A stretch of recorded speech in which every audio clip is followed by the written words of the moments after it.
신약 누가복음 23장 26절로 32절 제가 먼저 읽겠습니다.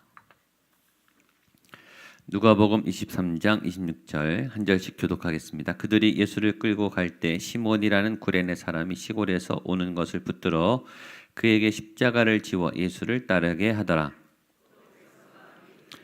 가슴을 치며 슬피 우는 여자의 큰 무리가 예수께서 돌이켜 그들을 향하여 이르시되 예루살렘의 딸들아 나를 위하여 울지 말고 너희와 너희 자녀를 위하여 울라.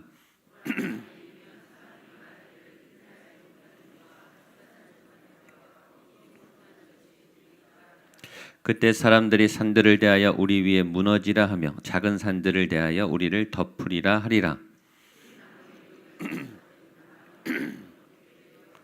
함께 읽겠습니다.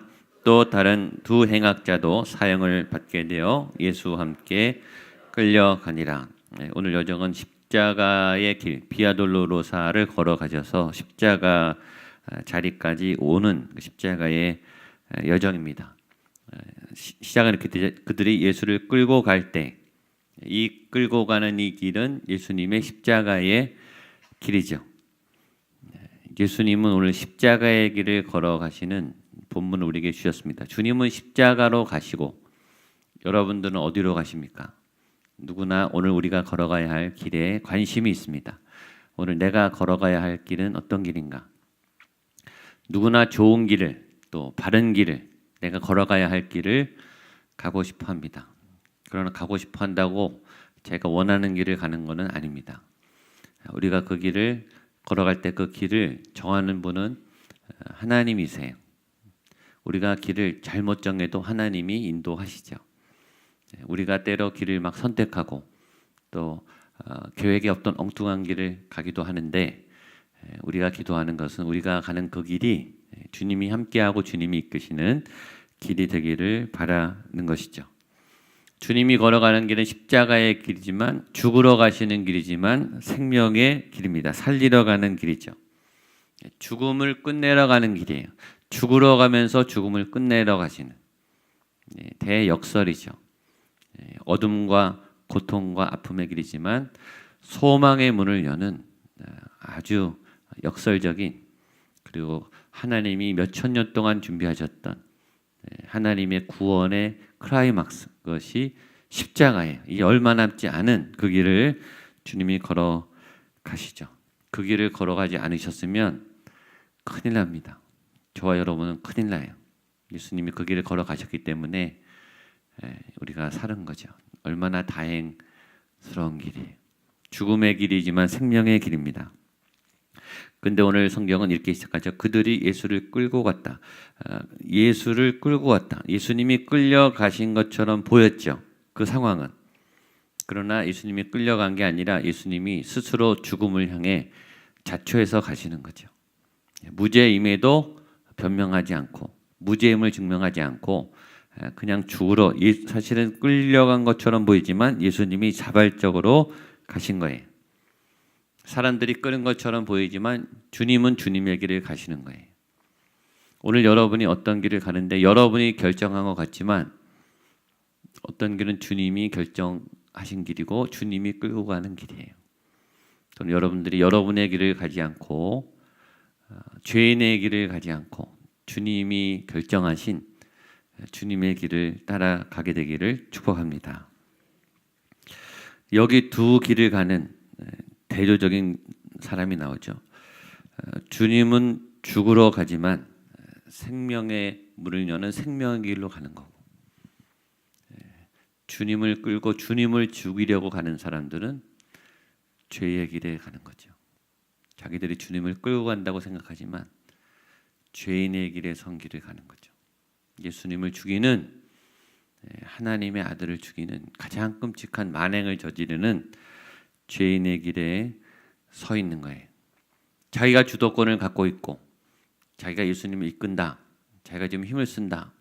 내가 주도적으로 살아간다. 라고 착각하고 있는 거죠.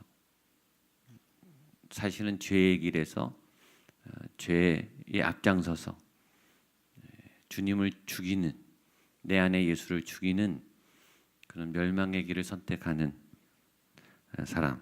이것이 오늘 우리가 못 박아야 될 죄입니다. 내가 주님을 끌고 가는, 주님을 죽이러 가는, 내 안에 예수님을 죽이는, 내 안에 예수님이 역사하지 못하게 하는, 내 안에 예수님의 마음을 따라 살기를 거부하는 나의 길을 걷고 싶은 죄. 이것이 오늘 우리가 십자가에 못 박아야 할 죄입니다. 주님은 하나님이 그 주님의 여정에 좋은 파트너를 만나게 하셨습니다. 구레네 사람, 시몬이라는 구레네 사람. 이름은 시몬이고 지역은 구레네 출신입니다. 예수님이 너무 힘드시니까 밤새 채찍 맞으시고 수십 대 나비 박힌 매를 맞으니까 살덩어리가 다 뜯겨 나가시고 피투성이가 되셨죠. 매를 맞기만 해도 지치죠. 그런 매를 몇십 대를 맞으시고 십자가, 그 무거운 십자가를 끌고 가시니까 구레네 사람을 로마 군인이 대신하게 했습니다. 이 구레네 사람의 흔적이 마가복음과 사도행전에 나와 있습니다. 마가복음에는 이 구레네 시몬의 아들이 알렉산더와 루포다라는 이름을 거론합니다. 알렉산더와 루포, 구레네 시몬보다 알렉산더와 루포가 더 유명해요. 사도행전의 사도 바울이 로마서에서 루포의 어머니는 나의 어머니다. 루포의 어머니니까 구레네 시몬의 부인입니다. 그 부인은 사도 바울에게 어머니와 같은 존재이다. 왜 이런 기록들이 있을까요? 구레네 시몬은 모르지만 구레네 시몬의 아들인 알렉산더와 루포는 초대교회의 유명한 인물이 됐기 때문이에요. 초대교회 유명한 인물이란 초대교회에서 사도적 사명을 감당한 교회 지도자가 됐다는 뜻이죠. 그 말로 우리는 뭘 추측할 수 있습니까? 구레네 시몬이 우연히 그날 예수님의 십자가 도상에 붙잡혀서 예수님의 십자가를 대신한 이유로 구레네 시몬이 예수님을 믿게 되었고 그분의 아들들이 초대교회 아주 중요한 영적 리더들이 됐다라는 것을 쉽게 추측해 볼 수 있죠. 그 짧은 만남, 그러나 그 영광스러운 만남, 예수 그리스도의 십자가를 대신 지신 아버지를 둔 초대교회 영적 리더, 얼마나 자랑스러운 가문이 됐겠어요. 주님께서 마지막 가시는 그 길을 도와드린 이분들의 아버지가 그런 일을 한 분이다. 그 짧은 만남 속에 구레네 시몬이라고 하는 사람은 가문의 영광을 얻게 된 거죠. 그 후손들은 자랑스러운 예수님의 십자가를 함께 졌던 그런 의로웠던 사람으로 자리매김을 한 거죠. 주님과 이렇게 잠깐만 만나도 주님은 이 만남의 밀도가 깊기 때문에 이게 자국이 오래가요. 그 진한 감동이 오래가서 자녀들에게서 더 커지죠. 주님과의 스쳐 지나가는 만남, 주님이 얼마나 강력한지, 주님하고 이렇게 잠깐만 만나도 그 흔적을 절절히 가슴에 새기면서 예수님을 그리스도로 모시고 살아가는 믿음의 사람들, 이런 일이 저와 여러분에게 나타나게 되기를 축복합니다. 예배 때 살짝 스쳐만 가도 그 감동이 계속 남아있죠. 27절입니다. 시작. 또 백성과 그를 위하여 가슴을 치며 슬피 우는 여자의 큰 무리가 따라오는지라. 이 패션 오브 크라이스트나 뭐 십자가 영화 많이 나온 거 보면 예수님이 막 이제 넘어지시면서 아슬아슬하게 구레네 시몬하고 십자가를 지고 가시면 옆에 사람들이 다 따라오죠. 구경꾼도 있었겠지만 여기 가슴을 치며 우는 예수님을 정말 사랑하는 예수님을 따르는 무리들이 정말 애통하는 마음으로 그 광경을 지켜보고 있었습니다. 어제 설교 준비하는데 제가 1인칭 시점으로 제가 거기에 있었다는 상상을 해봤어요. 여러분이 거기에 있었다면, 여러분 눈앞으로 지금 예수님이 피를 흘리면서 십자가를 끌고 가시는 모습을 봤다면 마음이 어떻겠습니까? 심장이 터질 것 같고 막 눈물이 피범벅이 될 것 같아요. 어찌할 수 없는, 바라봐야 하는, 너무 존경스럽고 내 삶에 교훈을 주고 내 인생을 바꾸고 정말 그 말씀이 하나님의 말씀처럼 영혼의 폐부에 닿았던 삶을 변화시켰던 그분이 이렇게 처절히 죽어가는 모습을 본다는 것은 참 고통스러운 일이죠. 28절 보겠습니다. 시작. 예수께서 향하여 이르시되 예루살렘의 딸들아 나를 위하여 울지 말고 너희와 너희 자녀를 위하여 울라. 나를 위해 울지 말고 너희를 위해 울어라. 예수님은 그 마지막까지 위로를 받기보다 위로를 해 주셨어요. 난 너희가 더 걱정스럽다. 너희 자녀들이 더 걱정스럽다. 기도해야 된다. 믿음을 잘 지켜라. 앞으로 큰 선한 싸움이 시작되는데 그것을 위해서 기도해라. 자기가 더 힘드시면서 남아있는 자들을 염려하시고 걱정하시는 예수님, 최고의 스승이자 최고의 멘토고 또 최고의 은인이고 최고의 부모님 같은, 여기선 전 부모님 같은, 아버지 같은, 어머니 같은, 본인이 힘들 때도 그래도 우리를 걱정해 주는 정말 따뜻한 그런 부모의 마음을 느끼게 됩니다. 32절 마지막입니다. 시작. 또 다른 두 행악자도 사형을 받게 되어 예수와 함께 끌려가니라. 예수님이 낮아진 자리는 사형수의 자리였습니다. 그리고 죽기 직전의 자리죠. 이제 다 왔어요. 죽기까지, 그리고 죄인의 사형의 자리까지 왔죠. 우리는 여기서 우리의 모습을 보죠. 여기 보면 행악자가 사형을 받게 된다. 죄인은 사형이에요. 죄인은 천국에 못 가요. 저와 여러분은 사형이에요.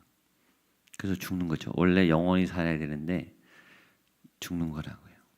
다 죽어요. 천국에 못 가요. 원래. 그러니까 강도의 사형의 자리에 오신 것 같지만 모든 죄를 범한 인류의 사형의 자리로 내려오신 거예요. 저와 여러분의 죽음의 자리까지 예수님이 끝까지 내려오신 거죠. 그리고 거기서 만나는 거죠. 레위기에서 저희가 배웠어요. 레위기에서 제물은 흠없는 어린 양, 흠없는 제물입니다. 반드시 흠이 없어야 돼요. 왜 흠이 없어야 되냐면은 제사 드리는 사람 때문이에요. 그리고 흠없는 제물이 와서 오면 죄인이 그 제물에 안수를 해요. 안수라는 이유는 내 죄가 이 흠없는 제물에게 전가되기 때문이에요. 그래서 이 죄가 오염된 제물을 죽이고 흠없는 제물에 있는 깨끗한 흠없는 거룩함이 나한테 오는 거예요. 그게 제사 드리기 전에 안수의 의식의 의미예요. 안수를 함과 동시에 내 죄는 이 양에게 다 들어가고 이 양의 흠없는 깨끗함은 나한테 들어오는 거예요. 바꾸는 거죠. 그래서 반드시 흠없는 제물이 와야 되는 거예요. 흠 있는 제물이 오면 내 죄가 깨끗해지지 않는 거예요. 아시겠죠? 이 장면이죠. 죄인들이 흠없는 제물 어린 양 예수 그리스도를 만나서 지금 여기 만나는 거예요. 그리고 모든 인류의 죄가 흠없는 어린 양에게 지금 전가되고 그분의 거룩함, 깨끗함은 우리에게 지금 들어오는 거죠. 이게 교체하는 순간입니다. 얼마나 감격적인 순간인지 몰라요. 걷기까지 오신 거예요. 예수님. 순수한 제물의 현장까지 오신 거죠. 대속적 죽음. 그러니까 오늘 저와 여러분은 거룩한 주님을 반드시 만나야 돼요. 그리고 그분께 우리 죄를 다 옮겨드려야 돼요. 그러라고 죽으신 거예요. 그래서 우리의 죄는 지워지는 거죠. 우리의 모든 죄악이 그분의 거룩하심으로 바뀌어지는 이 교환 작업을 지금 하고 있는 겁니다. 오늘 그런 은혜가 저와 여러분에게 나타나게 되기를 축복합니다. 그래서 오늘 이 찬양을 하겠습니다. 내가 주께로 지금 가오니 내 주의 보혈은 정하고 정하다. 내 죄를 정케 하신 주